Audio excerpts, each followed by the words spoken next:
When we get into the next section where it comes to area of opportunity, it says choose one. And I mean choose one because we really want to dive into just what the primary issue that your student is having and developing a plan of action from that.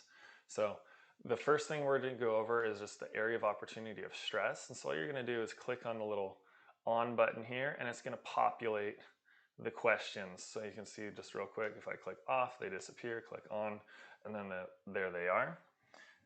And so if your student's primary issue is just they're excessively stressed and for whatever reason that's leading to their activity being down or their sleep is going down, but stress is kind of the main thing that we really need to focus on and bringing that under control in order to get a better training adaptation, this is the one that you're going to click on.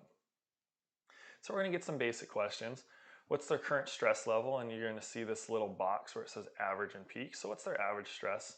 Do they kind of just walk around and they're kind of at a 7 out of 10 and then it peaks at a 10 out of 10 or we'll tell you maybe a 20 out of 10? Then we're going to kind of fill that information here. We can see kind of what the highs and the lows are from this. If they're chronically at a 7 and it only peaks to an 8, then they're not seeing a whole lot of differentiation in their day-to-day life.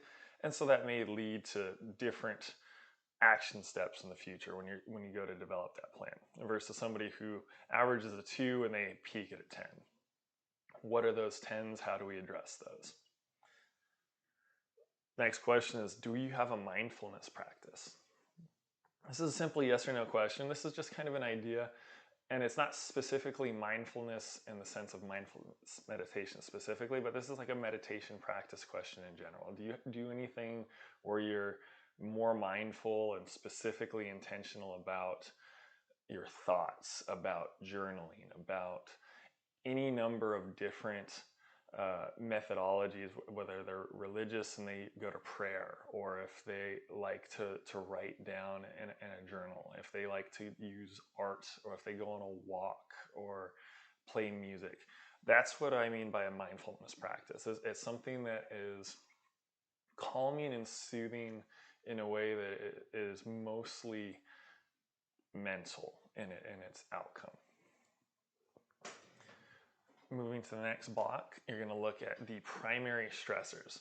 So this is what is your student's primary stress? What is causing them to feel like their average stress is a 7 and their peak stress is a 10? Or maybe the absence of an average stress of 2 and a peak stress of 10. What is bringing their stress to that level?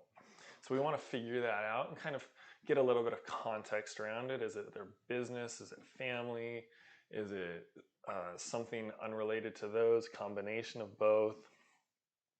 So just kind of find out what that issue is, and then find out in the next block, do you have control of this somehow? If their father-in-law is sick and is on his deathbed, they probably don't have a whole lot of control of that. But if they're super stressed because they have all these work deadlines and they're on their own boss and they're creating those deadlines for themselves, they probably have a lot more control than somebody else's health. So just figuring out if they even perceive, whether or not they actually do, if they have perceived control of these stressors, because that's going to help you develop an action plan for you. We're going to move on to current coping strategies. So this could actually coincide with that mindfulness practice. It could be a positive thing. I play my guitar when I'm stressed out. So I've been playing a whole lot because it soothes me. So they could coincide, or it could be something that's more self-destructive. Maybe they eat more sugar, or they drink more alcohol, or they go out and they mindlessly run as far as they can until they just feel tired and they can go to bed because they're so stressed out. They need to eliminate their ability to think by just pure exhaustion. So find out what kind of coping strategies, if any, that they have. And then we kind of want to cultivate those that are maybe beneficial. And if there's a way to kind of work around some of the ones that are maybe more self-destructive, like eating more sugar and drinking more alcohol, then that's something that we can kind of isolate in our action plan. The last question in the stress block is, when do you have the most control of your day? And most people have the most control of their day at the bookends of the day. Everybody wakes up and everybody goes to sleep. So at the beginning of your day, when you wake up and when you're getting ready for bed, is generally when you have the most control. They may have more control in the middle of the afternoon when it's their lunch break and they keep that as a solitude time or some other thinking time. But most people generally have more control in the bookends of the day. And so that's often a really good starting point for building habit development and the action plan that's to come. But just find out when they feel they have the most control so you can take advantage of that time.